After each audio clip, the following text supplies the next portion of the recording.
name is Jenny, and I'm a wife and mom raising 2 kids. But I used to live a more glamorous life as a TV reporter. I was on the nightly news interviewing pop stars and politicians.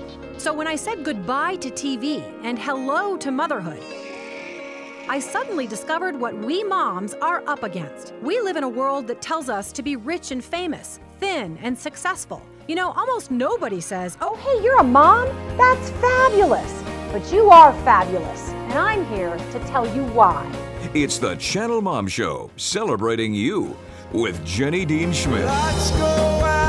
You are up. Alrighty, welcome back to the Channelmom Show, where we are celebrating you, Mom, looking out for you. And we are going to do that especially today. I have a couple things of points of business first before we get to our guests. First of all, we are taking nominations for the Channelmom's Mom of the Year, so please feel free to call 303-297-1510. Now, if you're a guy who loves sports or your favorite sports team, or if you're a woman who has a guy like that, one who's completely dedicated to sports or being on a sports team, then you got to hear what our next guest has to say. Brian Goins believes men do sports better than marriage. And maybe even relationships leading up to marriage. And he's got some very convincing proof. Goins is the author of Playing Hurt, a guy's strategy for a winning marriage. Men, don't run away from this interview. Like a coach shouting from the sidelines, Goins demonstrates a never give up attitude that can motivate men to, quote, play hurt in marriage. I'm very interested in this. Brian speaks at the marriage conferences called Family Life Weekend to Remember, and he resides in North Carolina with his family. Welcome, Brian. I cannot wait to hear about this topic. You are welcome. We're so glad to have you here. All right. How in the world did you come up with this theory about guys? Now, I happen to have a husband who played college football and is a football coach. He's also a high school principal, but he also coaches the varsity football team. So I know all about guys who are committed to sports, and I've known him since I was 4 years old. So I've watched him play sports all through elementary and high school and in college. So I understand that guys are committed to sports, and I actually like that about my husband. But how did you come up with this theory that men tend to perhaps be a little more willing to be committed and loyal to sports and even play hurt in sports than they will in marriage? Well, I remember when I was 16 years old, I remember watching the Dodgers play the Athletics, and I'm not a huge baseball fan by any stretch, but I won't ever forget that game. It was the game, I don't know if you remember it or not, but it was the game that the Oakland Athletics were up 3-2, bottom of the ninth, and it was in the first game of the World Series, and Lasorda's got the pitcher coming up to hit, and he knows that if the pitcher's going to get up there's no way they're going to win the game. So Kirk Gibson, who was on the bench the whole game because he had collapsed in batting practice, had the stomach flu, was just hurt, said, "Hey, put me in the game." Okay, I'm remembering this now that you said his name. Yeah, okay. Yep. So he gets in and goes down 0-2 against Eckersley, eventually wills it to a full count, and again, bottom of the ninth, winning run on base, 2 outs, and the last pitch, he knocks it out into the cheap seats, and he limps around the bases, and he pumps his arm back and forth, and now every guy mimics that move when he's hitting a double in softball.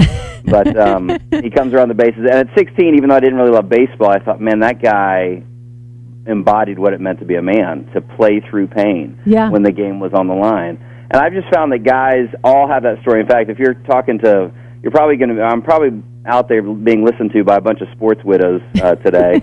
And if you want to get your guy talking about somebody, one of their favorite stories, just ask them the question, hey, who was your favorite athlete who played hurt? And I bet every guy has got a story about some athlete, from Kirk Gibson to Michael Jordan to, even though they never meant to watching women's gymnastics, Carrie Strug back in the 96 Olympics when she landed the vault on a broken ankle. Yeah. Everybody's got a story. And guys are willing to play hurt when the game's on the line, or when they've been shot on the battlefield, or even in the boardroom when they've got to secure that client for their boss. Yeah. They're willing to play through fatigue, through hurt, through antagonism to secure the deal or to win the game. But when it comes to marriage, I found in my own life that when Jen hurls an insult at me, Jen's my wife, or my expectations aren't being met in the bedroom, I have a tendency to sulk on the bench. And those are the moments when I pull away from the game. And do you find, in talking, now, not that guys talk about this that much, that's not what I see anyway. Do you find that other men are in the same position where they tend to just say, I'm done, I don't want to play hurt, I don't want her to insult me anymore? I mean, do you find that common? Yeah. It's. I mean, when our wife is the one that has hurt us, and this would go on the other, the shoe could be worn on the other foot. When our husbands are the ones that hurt the wives, we have a tendency to strike back or to pout. We either want to pounce on them or we want to pout, but we typically don't want to try to get victory in the relationship.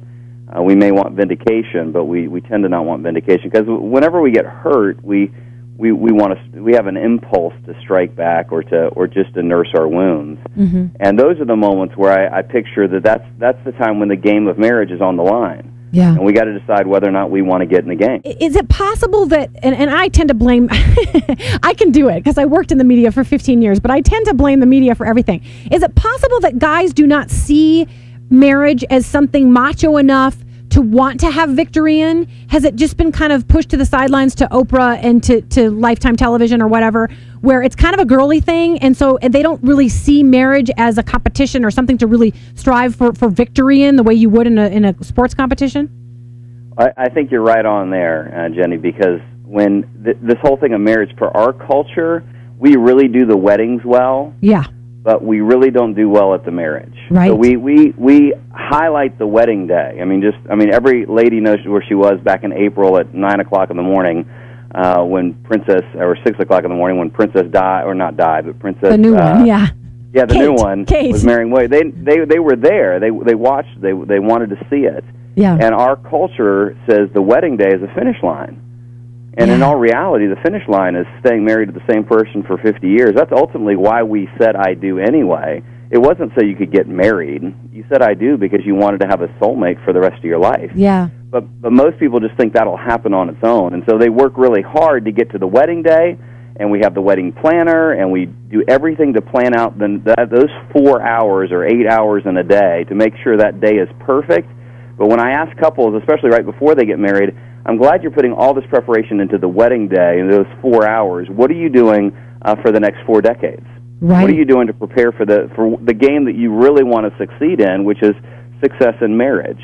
Anybody can have a successful wedding day. Just ask Kim Kardashian. Just ask Katy Perry. Yeah. Just ask anybody can have a great wedding day that can be put on Lifetime. But now it's like 27 days later, 72 days later, and a year and a half later, with Katy Perry, Katy and Kim are separated. So yeah, absolutely, I think media plays a part in it. I do too. You are the author of Playing Hurt, a guy's strategy for a winning marriage. So let's get to the strategy. How do you talk to a guy's guy? I don't want to embarrass my husband, but he is a guy's guy. He's not somebody that wants to chat a lot or sit down and psychoanalyze things. How do you get in the minds? And I'm presuming that in this book you are talking to the jock, you're talking to the athlete, or just the typical sports fan that's a guy. Right. And how do you get to them and say, look, this is why this matters. This is why you want to commit to this just as much as you do to cheering on the Broncos or playing college baseball or whatever it is that you do or did. Right. How do you get in their head and get them to where they think, I really do want to play to win in my marriage the way that I do in sports? Well, I had 2 presuppositions when I wrote the book. A lot of guys care about sports, and most guys don't read. Yeah. So the book is short, and the book brings into life things that most guys can relate with. Now, not every guy is a sports fan, and that's fine. We have some military metaphors and that type of thing in there. But in general, what I really try to do is bring back the glory to marriage.